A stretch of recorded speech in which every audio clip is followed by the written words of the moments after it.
저는 개인적으로 성탄절 설교하고 부활절 설교가 제일 어려워요. 왜 그러냐면 똑같은 설교를 제가 지금 25년째 하고 있거든. 여러분들이 다 들은 얘기지만 그래도 여러분들이 잘 들으면 이 말씀이 여러분들에게 생명이 될 것입니다. 성경에는 많은 기적 사건이 나옵니다. 근데 이러한 기적 사건은 불신자들에게는 어떤 경우에는 이게 걸림돌의 역할을 하기도 합니다. 소위 지식인들, 배웠다는 사람들이 이렇게 말합니다. 예수님의 말씀 너무 좋다. 예수님의 그런 삶 참 본받고 싶다. 그리고 마태복음 같은 데 나오는 그 팔복과 같은 말씀은 정말 보석과 같은 말씀이다. 그래서 예수님 믿고 싶고 기독교인이 되고 싶다. 그런데 성경에 나타나는 그 많은 기적 사건들 때문에 기독교인이 되기는 좀 어려울 것 같다. 이렇게 얘기를 합니다. 성경에는 사실 많은 기적 사건이 나옵니다. 그 중에서도 가장 이렇게 좀 이제 받아들이기 어려운 기적 사건으로 한 3가지 정도를 한번 꼽아봤어요. 첫째는 모세가 홍해를 가르고 이스라엘 백성들이 홍해를 육지와 같이 건넜다. 그게 가능하냐? 이제 의심합니다. 두 번째는 마리아가 처녀로 잉태해서 예수님을 낳았다. 어려운 얘기죠. 세 번째는 예수께서 부활하셨다.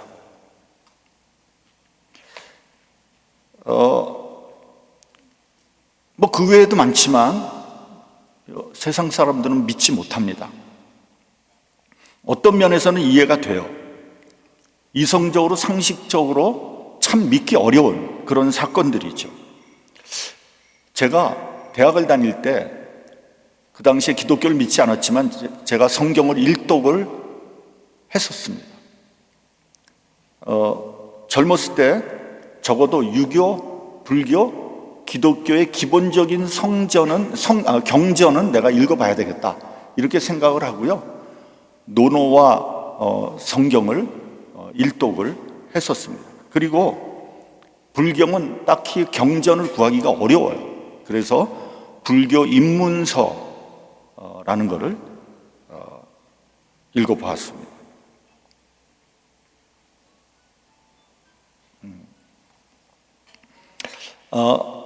논어는 상당히 읽기가 지루한 책입니다. 근데 읽으면서 그래도 이해가 되고 동의가 되고 고개가 끄덕여졌어요. 불교에 관한 책은 제가 기억은 하나도 안 나지만 지금 그 당시 굉장히 좋은 인상을 받았어요. 왜냐하면 제가 그때 불교에 굉장히 깊이 빠져 있었기 때문에 더 그랬죠. 근데 제가 읽은 그 3가지 책 중에 제일 실망한 책이 뭐냐? 바로 성경이었어요. 성경. 이 성경이라는 게 보니까 이스라엘 역사 그리고 읽어보니까 허무맹랑한 이야기들이 너무 많이 나오는 거예요. 이걸 믿고 기독교를 믿는다고? 저는 이해가 안 되더라고요. 그래서 사람들이 동도서기라고 했구나. 그 동도서기란 말은 동양은 도가 그리고 철학이 발전을 했고 서양은 기술이 발전했다 이런 말이에요. 그러니까 동양 사람들이 서양의 그 사상이나 철학을 굉장히 얕잡아 보면서 하는 말입니다. 그런데 그렇게 생각했던 제가 기독교를 믿는 것을 넘어서 목사가 되었다는 거죠. 이것이 바로 기적이 아니겠습니까? 그래서 어떤 사람은 이렇게 말했습니다. 인간이 예수를 믿고 거듭나는 것이 기적 중에 최고의 기적이다. 예수를 믿고 거듭난단 말이에요. 그런 기적이 어딨냐는 거예요. 제가 설교를 통해서 여러 번 말씀드렸습니다. 기독교는 상식을 믿는 종교가 아닙니다. 상식은 뭐 믿고 자시고 할 것이 없죠. 상식적으로 내가 이해가 되는 그런 종교가 아니에요. 상식은 그냥 상식일 뿐이죠. 우리는 상식을 초월하는 하나님을 믿고 있는 거예요. 우리 인간의 상식 안에 들어와 있는 하나님이라면 저는 차라리 믿지 않겠어요. 인간과 비슷한 수준의 하나님이라면 그 하나님 아니죠. 이 말은 하나님을 믿는다는 것이 비상식적이고 비이성적이란 말이 아니라 하나님은 우리의 상식과 이성을 초월한다는 거예요. 비근한 예로 한번 우주를 생각해 보세요.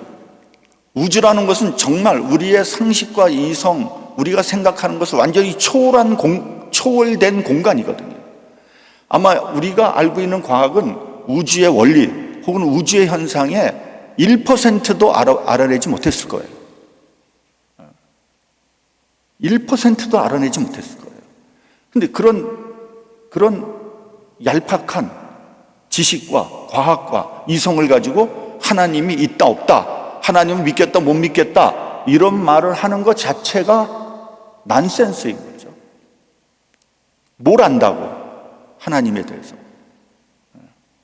성경이 허무맹랑하니 어쩌고 저쩌고.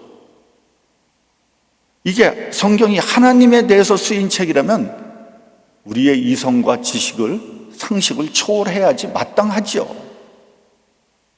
아니, 하나님이 마리아가 처녀로 잉태해서 예수를 낳았다. 그게 하나님한테 뭐가 어렵겠어요.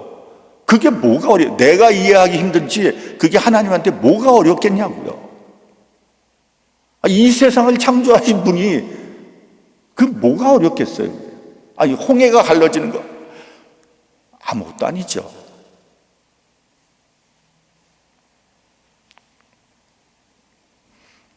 그렇다면 이러한 초월적인 하나님을 믿으려면 어떻게 해야 되겠습니까? 초월자와 나와의 관계에서 이 모든 종교는 두 가지로 나뉜다고 생각을 합니다. 하나는 사람이 초월자에게로 가는 길이 있고요. 또 하나는 초월자가 사람에게로 오는 길이 있는 거예요. 전자는 인간이 초월자에게 가는 건데 대표적인 것이 불교입니다. 불교는 모든 노력과 정성을 기울여서 인간이 초월자에게로 혹은 초월적인 경지로 가는 것이 불교예요. 그래서 도덕과 정결과 율법과 수도와 극기와 수행과 온갖 곳을 다 총동원해서 초월자에게로 가려고 애를 쓰는 거예요. 한국의 종정 스님으로 유명한 성철 스님은 8년 동안 장자불화라는 걸 했다고 합니다. 장자불화는 뭐냐면 오래 앉아서 두루눕지 않았다는 거예요. 그러니까 누워서 자지 않고 참선을 하는데 무려 8년간 눕지 않고 돌을 닦았다는 거예요. 혹시 두루눕지 않았을까? 혹시 벽에라도 기대서 새우잠을 잔 것은 아닐까? 그래서 제자들이 문창호지에 구멍을 뚫고 숨어서 엿봤다는 거예요. 근데 놀랍게도 한 번도 눕지 않았다는 거예요. 무려 8년 동안. 그렇게 해서 정말 도가 통했는지는 잘 모르겠지만 성철 스님은 산은 산이고 물은 물이로다 라는 알쏭달쏭한 말을 남기셨어요.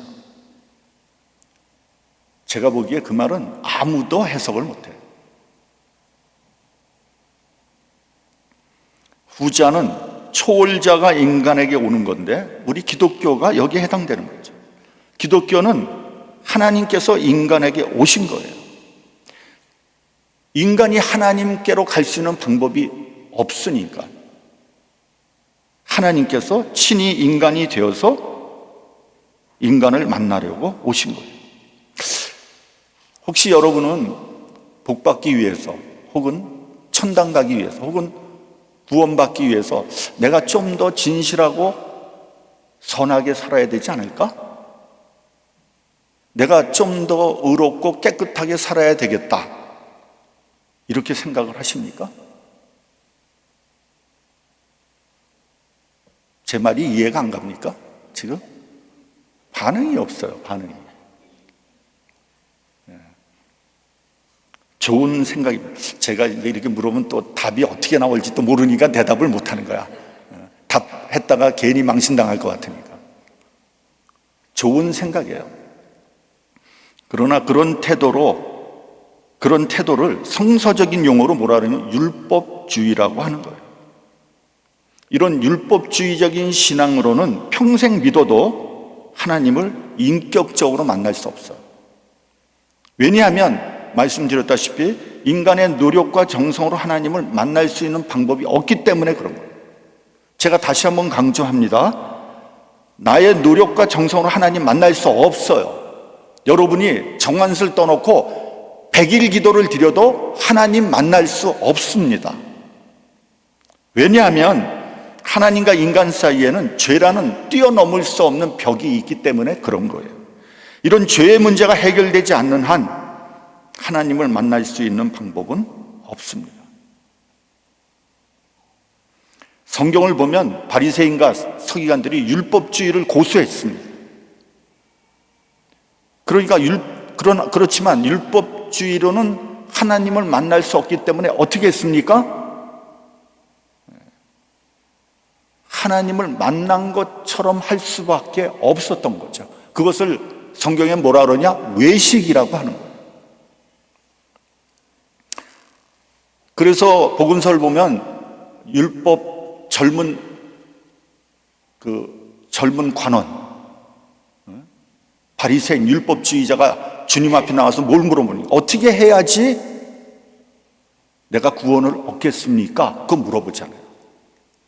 그 사람은 율법주의자거든. 근데 이 사람은 굉장히 솔직한 사람이야. 어떻게 해야지 내가 구원을 얻는지를 모르니까 예수님 앞에 고백을 한 거라.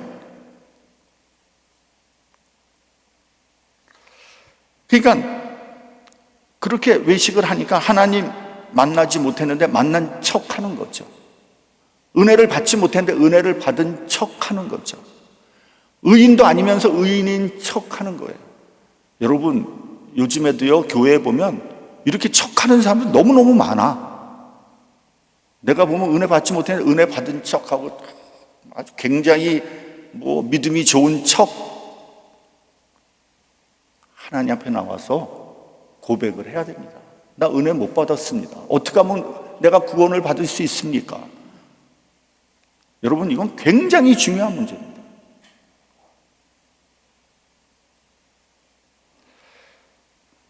그러니까 하나님을 더 만나지 못하는 거예요.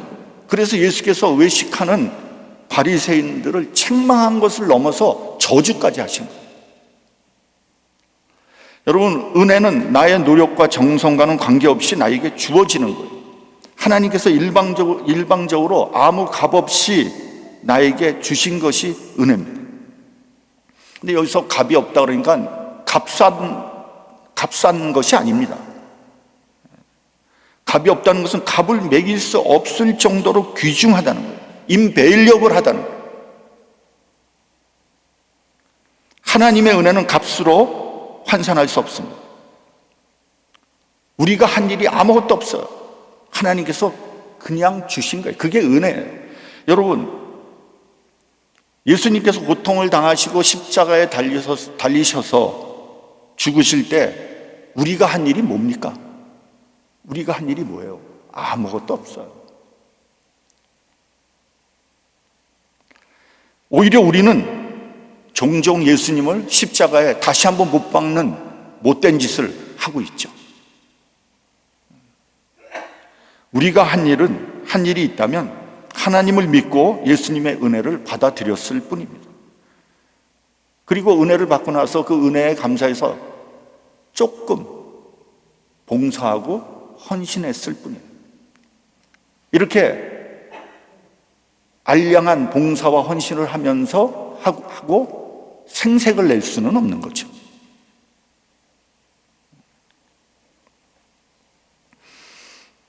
하나님께서 우리를 찾아오셨습니다. 하나님께서 스스로 인간이 되셔서 인간에게 오셨어요. 여기에 참 사랑의 본질이 있고요, 크리스마스의 뜻이 여기 있는 거예요. 신학적인 용어로 인카네이션이라고 그러지 않습니까? 성육신으로 번역합니다만 결국은 말씀이 육신이 되어 오셨다는 뜻이에요. 헬라어를 써서 조금 죄송합니다만 헬라어로 호 로고스 사르키스 에게네토라고 합니다. 말씀이 육신이 되어 우리 가운데 거하신다는 말. 그러면 하나님이 인간이 되셔서 우리 가운데 거하신다는 것을 어떻게 이해를 해야 될까? 하나님께서 육신을 입고 우리 가운데 거하신다는 걸 우리가 어떻게 이해하면 좋을까 하는 거예요. 이런 이야기가 있습니다. 어떤 선교사님하고 스님이 같이 길을 걸어가고 있었어요. 두 사람이 길을 가고 있는데 갑자기 스님이 선교사님한테 소리를 확 지르는 거예요. 그러니까 선교사가 왜 그러십니까? 그러니까 스님이 선교사님, 지금 선교사님이 무슨 짓을 했는지 아십니까? 제가 무슨 짓을 했죠? 지금 선교사님은 땅에 있는 수십 마리의 개미떼를 무자비하게 짓밟았습니다. 거기서 최소한 10마리 이상은 밟혀서 죽었을 겁니다. 어떻게 그렇게 잔인할 수가 있습니까? 부처님은 한 생명을 귀중히 여기라고 가르쳐 주셨습니다. 선교사는 스님에게 정중하게 사과를 합니다. 죄송합니다. 제가 발에 눈이 없어서 그만 땅에 있는 개미를 보지 못했습니다. 라고 하면서 이때다 싶어서 그래서 하나님께서 인간의 육신을 입고 우리 가운데 오신 겁니다. 그분이 바로 예수님입니다. 그분은 인간의 희로애락을 체휼하시고 인간의 연약함과 부족함을 알고 계신 분입니다. 그리고 인간의 죄와 허물을 위해 죽으심으로 인간을 구원하셨습니다. 이 세상에 이보다 더 큰 사랑이 어디에 있겠습니까?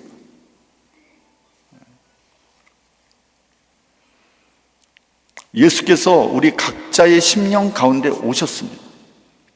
요한복음 14장 20절에 보면 그날에는 내가 아버지 안에, 너희가 내 안에, 내가 너희 안에 있는 것을 너희가 알리라. 예수께서 직접 말씀하십니다. 그날이 되면 내가 너희 안에, 너희가 내 안에 있는 것을 너희들이 알게 된다는 거예요. 또 고린도전서 3장 16절에 보면 너희가 하나님의 성전인 것과 하나님의 성령이 너희 안에 거하시는지를 알지 못하느뇨, 그렇게 말씀하셨어요. 그래서 우리가 회개를 하고 은혜를 받으면 성령께서 나의 심령에 거하신다는 것을 느끼게 됩니다. 그것을 많이 느끼면 그것을 성령 충만하다고 하는 거예요. 근데 그것을 거의 느끼지 못하면 혹은 조금 느끼면 성령께서 나와 함께 하시나 의심하게 되는 거죠. 그래서 성령은 우리가 환영하고 사모해야지 성령 충만하게 되는 거예요. 그렇지 않으면 성령께서 역사하지 못하는 거예요. 그래서 우리는 자주 성경을 읽고 찬양을 하고 예배를 드리고 기도를 하고 교회 집회에 참석해야 하는 이유가 거기 있는 거예요. 세상 없는 사람도요, 항상 성령으로 충만할 수 없어요. 여러분이 찬양하지 않고 기도하지 않고 예배 드리지 않는데 어떻게 성령 충만할 수 있겠습니까? 어떻게 예수께서 내 안에 계시다는 것을 깨달을 수 있겠어요? 어떻게 은혜 받을 수 있겠어요?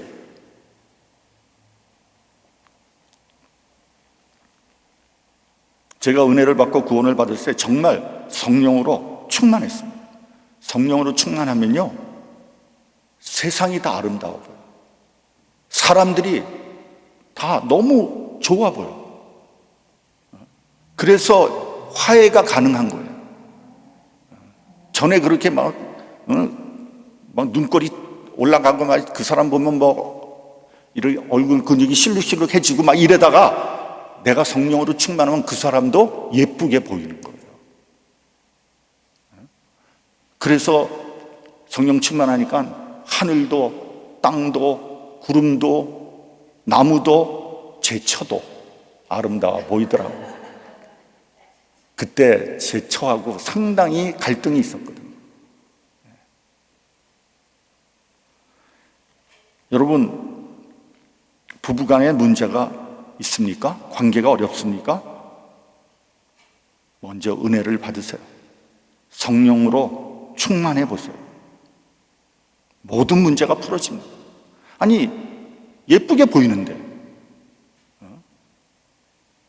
너무 아름다워 보이는데 풀어지지 않겠어요?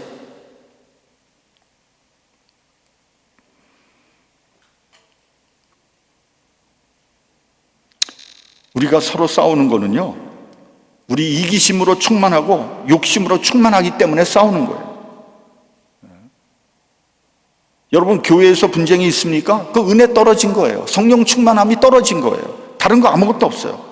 혹시 짜증이 납니까? 신경질이 납니까? 다 꼴보기 싫습니까? 저 인간은 왜 저 모양이지? 말도 하기 싫습니까? 여러분 안에 성령께서 역사하지 않는 거예요. 은혜를 회복해야 돼요. 우리 본문 23절 같이 봉독을 하요. 본문 23절. 자, 시작. 보라, 처녀가 잉태하여 아들을 낳을 것이요 그의 이름은 임마누엘이라 하리라 하셨으니 이를 번역한즉 하나님이 우리와 함께 계시다 함이라. 하나님은 구원의 하나님이십니다. 성경을 보면 계속해서 말씀하십니다. 나는 너의 하나님이다. 나는 너의 아버지다. 너는 나의 자녀다. 내가 너를 사랑한다. 내가 너와 함께한다. 끊임없이 임마누엘 하나님을 말씀하고 계신 거예요. 여러분, 하나님은 하늘 보좌에 높이 앉으셔서 인간을 정죄하고 심판하시는 분이 아니에요. 하나님은 우리를 직접 찾아오시는 하나님이에요. 우리를 치료해 주시고 구속해 주시는 하나님이에요. 여러분, 예수님의 비유의 말씀을 한번 잘 보세요. 전부 하나님이 우리를 찾아오십니다. 잃은 양 한 마리를 찾아오시는 분이에요. 동전 한 입을 끝까지 찾으시는 분이에요.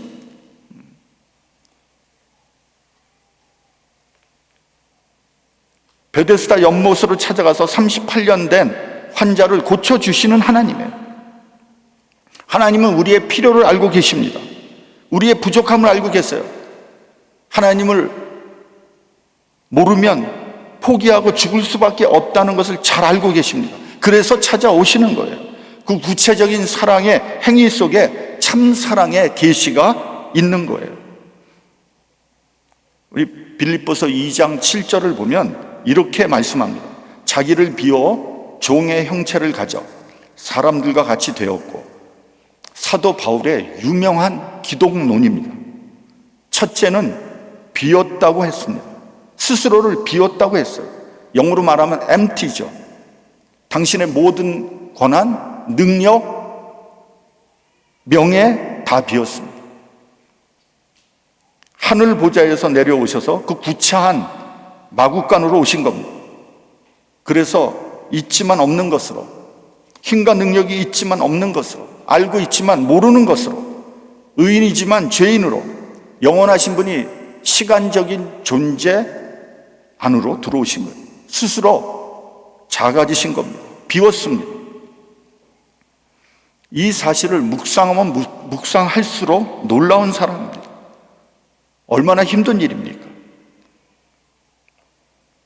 의인이 죄인이 되셨어요.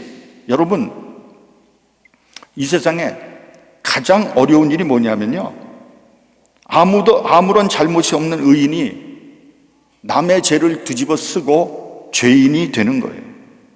여러분, 누명을 쓰는 것보다 더 억울한 일이 없습니다. 누명을 한번 쓴단 말이에요. 지금 이거는 조금 좀 민감한 주제인데, 제가 이 말을 설교에서 할까 말까 굉장히 망설였습니다. 그러나 우리나라 현대사의 그 아주 어두운 그림자 같은 건데, 그냥 제가 여러분들하고 나누기로 그렇게 마음을 먹었어요. 요즘은요, 교회도 좌우로 갈려져서 막 갈등을 하니까 목사가 무슨 말을 하기가 굉장히 어려워요. 좀 보수적인 얘기하면은 진보적인 사람이 상처받고, 진보적인 얘기하면 보수적인 사람이 상처받아요. 그러나 이것은 역사적인 사실이니까 그냥 여러분들 그냥 그대로 이해하시면 좋을 것 같아요. 서론이 길어요. 그만큼 민감한 문제예요, 이 문제는. 서도원, 도예종, 하재환, 이수병, 김용원, 우홍선, 송상진, 정남 8명. 누군지 모르죠? 당연히 모르죠. 이 사람은 죄를 뒤집어 쓰고, 이 사람들은 사형당한 사람들이에요. 여러분 아마 들었을 겁니다. 인혁당 사건. 지금도 우리는 그걸 간첩 사건으로 다 오해하고 있어요. 이 사람들의 억울한 죽음을 추모하는 의미에서 이름을 부른 거예요. 제가 대학을 다닐 때 박정희 대통령 독재가 기승을 부릴 때입니다.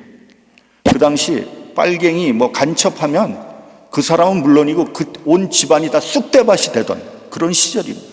엄혹한 시절이었죠. 그래서 저는 죄송한 얘기지만 박정희 대통령 별로 좋아하지 않아요.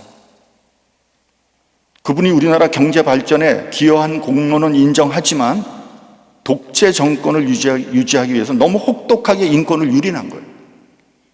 인혁당 사건의 8명은 1975년 4월 9일 대법원에서 사형이 확정되었고 불과 18시간 만에 사형이 집행되었어요.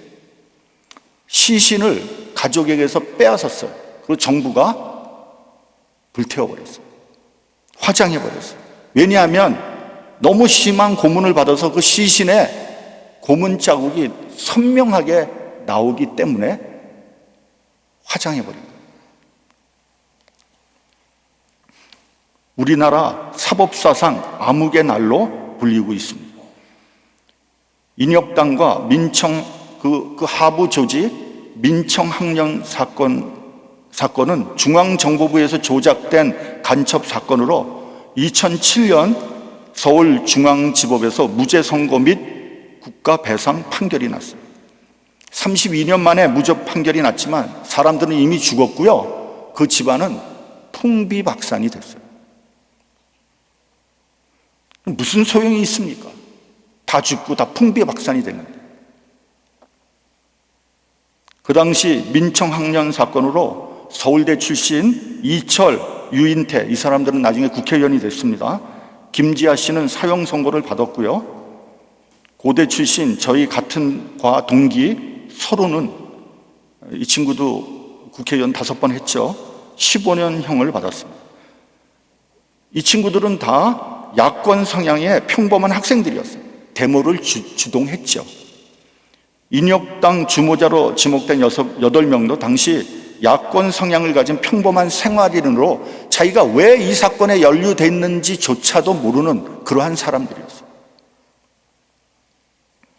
이들이 간첩죄를 뒤집어 쓰고 사형을 당했습니다.